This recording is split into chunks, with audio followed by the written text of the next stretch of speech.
my posture right and shit.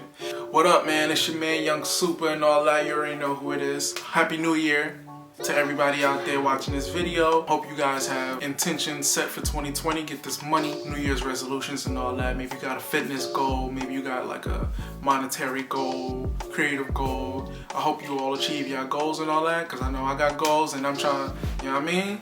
Okay, so I was reminiscing about last decade music and hip hop and how influential it was to me and my music and my career and just my personal life. Like a lot of these projects that came out in the last decade really changed and molded and like made me who I am. So I just wanted to like go through some of my favorites. I'll probably tell you my 3 favorite projects from each year. And I'll also like mention a few projects from that year that was just fire to me that I still bump and all that. Maybe you get put on to a project you never heard of. And if I leave something out, make sure you let me know in the comments and all that. Yeah, let's get a conversation and talk about our favorite projects. Alright, to start off, and this is the only year I'm gonna do it for 2010, I'm gonna just give one project an honorable mention from 2009, just because it came out at the very end of 2009. I listened to it all 2010, and that's Lil Wayne, No Ceilings. And this was like some of the last projects that came out where people were still doing the freestyle over other people's beats. Like it was like the last of those projects. Like maybe like a few more people came out with projects like that, but by this point everybody was just making full bodies of work that were like albums, but just calling them mixtapes. So that's why I'm gonna include mixtapes and albums and just refer to them as projects from here on out in the series.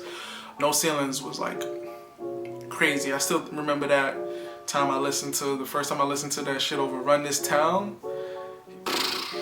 Like he got Ye and Jay out of here. Like that fucking freestyle was insane. But yeah, let's get into some of the noteworthy 2010 projects. Starting with Earl Sweatshirt. That was like our future wave and all that. Like Earl's fire. Childish Gambino, Cul-de-sac, Fabulous, There Is No Competition 2. That's the funeral service. That's still kind of like the freestyle over other people's beat wave. We had Finally Famous 3.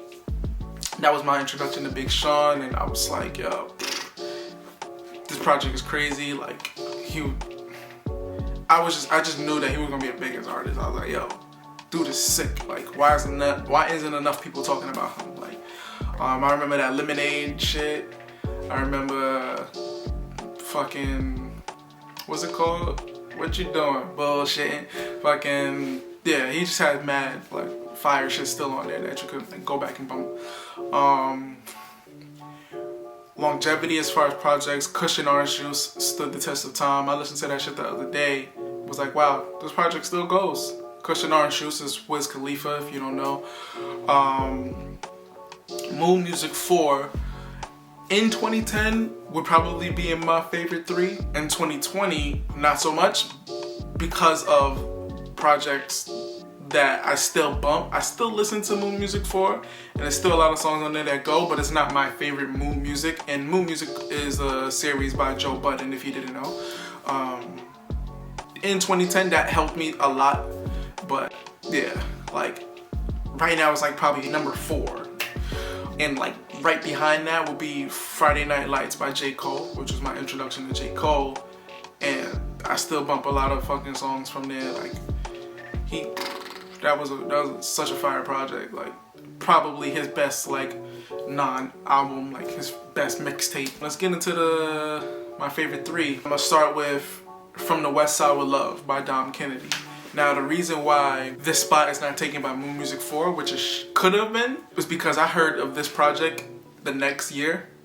So I went back and listened to it, which is like, what the fuck? This is grade A quality music. Like, how does like this go under the radar like that? Like, I was just like blown away. Like, From the West Side with Love, Dom Kennedy is like one of my favorite projects ever. Like, it's so fire.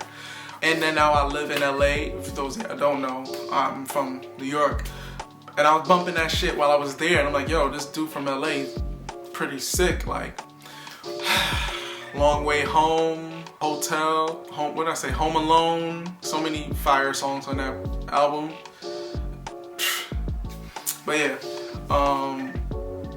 and how I found out about Don Kennedy. Well, not how I found out about him, but my first time hearing him was on the next project, which is Overly Dedicated by Kendrick Lamar.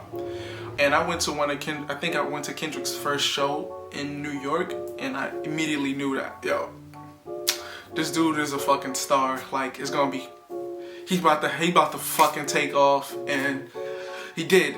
But yeah, it was just a crazy project. Like, hearing that shit, like, this is what hip hop should sound like this. That's how I felt. I was like, yo, I want to hear more of this. And like that first show I went to, like, he was kind of nervous. He was talking about, oh, it's my first time here, whatever. And he's like, yo, but I'm working on this new project called Section 80. I want y'all to hear some of this stuff. Like, and some of it made the project, some of it didn't. But like, Overly Dedicated, like, I remember the feeling that I got when I heard Ignorance is Bliss for the first time. And I was like, I think I wrote down the lyrics. I was like, nah, I gotta learn this shit. Like, this was before like Rap Genius and shit like that. So I was like, nah, I gotta learn this shit. Kill him when he stand over him, shake his hand and jump back in that minivan, double back to his block and bam, I ain't backing down for nothing. I'ma back him down like Shaq with this 2-2-3 in my, yo, I was like, yo.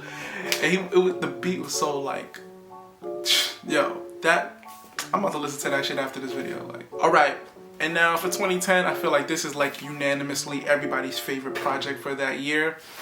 And that's just because how much anticipation and build up for it. My Beautiful Dark Twisted Fantasy, Kanye West. I remember the Good Fridays, like every Friday it's like, yo, what's gonna happen? And then it was like a Friday that he skipped, and I was like, my high was blown. I'm like, yo, what the fuck? Like, no Good Friday this week? Like, but yeah, it was just crazy. Like the whole, how he was like utilizing the internet at that time, like posting shit, whatever. Like that project is really timeless. It's probably his best body of work. It's not my favorite, but it's like sonically, the cohesiveness, the features, like you heard fucking like people from different walks of life on the same song, like different. And it was just crazy. And then like, I remember the first time I heard fucking Monster and heard how Nicki Minaj went crazy. Like, that was like nuts. That was a nuts experience. Like, what a bad bitch that came from Sri Lanka. Yeah, I'm in that Tonka, color her Willie. Yeah, that was, and every fucking girl was just walking around rapping that verse. Like, that shit it had so much impact on the culture, hip hop, all that.